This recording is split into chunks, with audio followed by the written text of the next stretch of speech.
ఇండస్ఇండ్ బ్యాంకుకు సంబంధించి గత కొంతకాలం నుంచి విదేశీ మారక ద్రవ్యం డెరివేటివ్స్ లావాదేవీలలో జరుగుతున్నటువంటి ఈ అవకతవకలన్నీ ఒక్కొక్కటిగా బయటకు వస్తున్నాయి. అయితే డిపాజిటర్లు, ఇన్వెస్టర్లు చాలామంది ఈ విషయం మీద ఆందోళన కూడా చెందుతున్నారు. అయితే డెరివేటివ్స్ లావాదేవీలతో భారీగా వ్యత్యాసాలు ఉన్నాయనే విషయం బయటపడ్డది.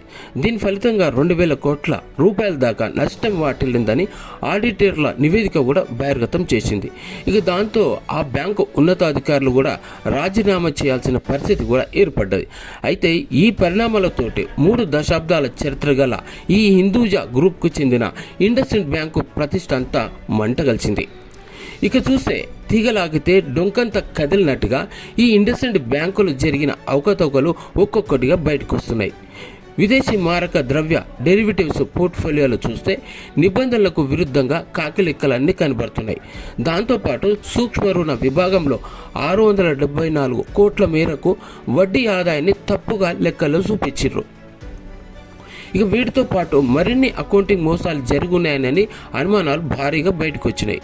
దీంతో 2 ప్రముఖ ఆడిట్ సంస్థలైనటువంటి PwC, ఇంకోటి గ్రాంట్ థోరన్ బటన్, ఈ 2 నిర్వహించిన ఫోరెన్సిక్ ఆడిటింగ్లో ఈ అకౌంటింగ్ విధానాల వల్ల ఎంత పెద్ద మెత్తున ఉల్లంఘన అనేది జరిగిందనేది బయటకు వచ్చేసింది. యాజమాన్యం అవలంబించినప్పుడు తప్పుడు అకౌంటింగ్, ట్రేడింగ్ విధానాల వల్లనే ఈ బ్యాంకుకు 2,000 కోట్ల వరకు నష్టం జరిగిందని చెప్పి ఆ 2 సంస్థలు బట్టబయలు చేసేసినాయి. ఇక దీని మీద ఒకవైపు రిజర్వ్ బ్యాంకు చర్యలు చేపడుతుంటే ఇంకోవైపు నుంచి షేర్లను అమ్మకం, కొనడం అనేటువంటి ఇన్సైడ్ ట్రేడింగ్ మీద జరిగినటువంటి ఆరోపణల మీద కేసులు కూడా భారీగానే నమోదైనాయి. మరి దీంతో పాటు సెక్యూరిటీ మార్కెట్లలో పాలు పంచుకోకుండా బ్యాంకు మాజీ CEO మరో 4 మీద ఈ సెబీ అనేది ఒక నిషేధం అనేది విధించింది. మరి ఈ ఇండస్ఇండ్ బ్యాంకు గతంలో భారీగా వచ్చినటువంటి సూక్ష్మ రుణాల్లో అధిక శాతం పారుబాకీలుగా మారడం వెనుక ఉన్నటువంటి కారణాలన్నింటినీ ఈ బృందాలను చాలా లోతుగా డీప్గా పరిశీలిస్తున్న టైంలోనే ఈ రుణ వితరణలో మరిన్ని లొసుగులు బయటపడే ఛాన్స్ ఉందనేటువంటిది ఒక అనుమానాలు కూడా భారీగా వస్తున్నాయి. ముఖ్యంగా చూస్తే ఈ పారుబాకీల వర్గీకరణ RBI నిబంధనల మేరకు జరగలేదని, బ్యాంకు పారుబాకీలను వాస్తవంగా ఉన్న వాటికంటే తక్కువగా చూపించింది అనేటువంటి ఈ డౌట్లు అనేవి బయటకే బాగా వ్యక్తమవుతున్నాయి. ముఖ్యంగా చూస్తే గత కొంతకాలంగా కొనసాగుతున్న ఈ అకౌంటింగ్లో ఉన్నటువంటి అవకతవకలన్నీ, దాని వెనుక జరుగుతున్నటువంటి బ్యాంకు ఉన్నతాధికారుల క్రయ విక్రయాలు ప్రమేయం కూడా చాలా వరకు ఉందని, అవంతా మోసపూరితంగా జరిగిందని ఆడిటర్ల ముందు ఇదన్నీ బయటకు రావడంతో ఇక నియంత్రణ సంస్థలు వివిధ కోణాల్లో వీటన్నిటి మీద తనిఖీలు చేపట్టనున్నాయి. ఈ మొత్తం మీద చూస్తే ఈ మోసపూరిత లెక్కల కారణంగా ఇండస్ఇండ్ బ్యాంకు తొలిసారిగా చాలా నష్టాన్ని చవిచూడాల్సి వచ్చింది. ఇక గతంలో కూడా చూస్తే కొన్ని బ్యాంకులు RBI నిబంధనలకు అన్నింటినీ ఉల్లంఘించి అకౌంటింగ్ విధానాలకు అన్నింటినీ పక్కకు పెట్టి వాటికి ఇష్టం వచ్చినట్టుగా లెక్కలన్నీ మార్చి తప్పుడు లెక్కలతోటి మాయం చేసేసినాయి.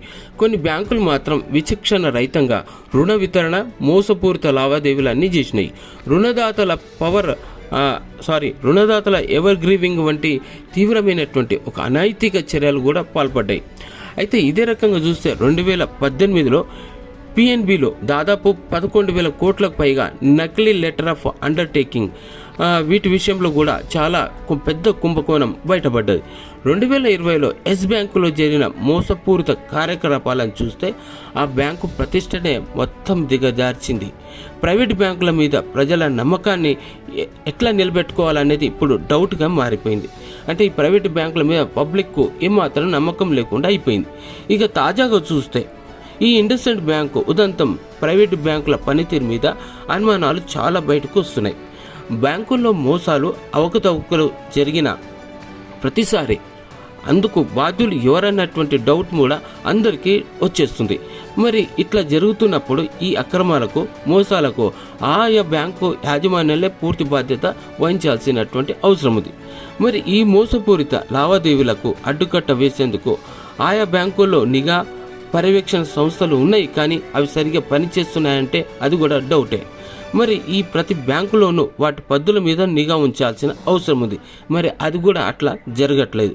సకాలంలో లోటుపాట్లను గుర్తించాల్సినటువంటి ఒక అవసరం కూడా ఉంది. దానికి ఒక ఆడిట్ వ్యవస్థ ఉంది, అది కూడా సరిగ్గా పనిచేయట్లేనటువంటి అనుమానాలు కూడా కనబడుతున్నాయి. మరి ప్రతి బ్యాంకులోనూ రోజువారీ లావాదేవీలను ఏకకాలంలో తనిఖీ చేసే ప్రక్రియ, అంతర్గత ఆడిట్, ఇన్స్పెక్షన్ ఆడిట్, స్టాట్యూటరీ ఆడిట్లు ఇవన్నీ నిరంతరం జరుగుతుంటాయి. మరి ఇట్లా జరుగుతున్నప్పుడు ఈ రిజర్వ్ బ్యాంకు వాణిజ్య బ్యాంకుల పద్దులను కూడా అది ఎప్పటికప్పుడు తనిఖీ చేస్తూనే ఉంటుంది. మరి ఈ మోసపూరిత లావాదేవీలు, నిబంధనల ఉల్లంఘనలు ఏదో వరకు అప్పుడప్పుడు బయటపడుతూనే ఉన్నాయి. దాంతో బ్యాంకులు ఏ రకంగా మోసాలు చేస్తున్నాయి అనేది విషయం కూడా జనానికి తెలిసిపోతుంది.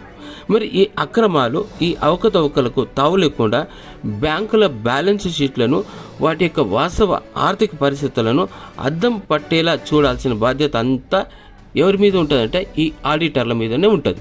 మరి ఈ ఆడిటర్లు ఏం చేస్తున్నారు? సో ఆ విషయం కాస్త పక్కకు పెడదాం.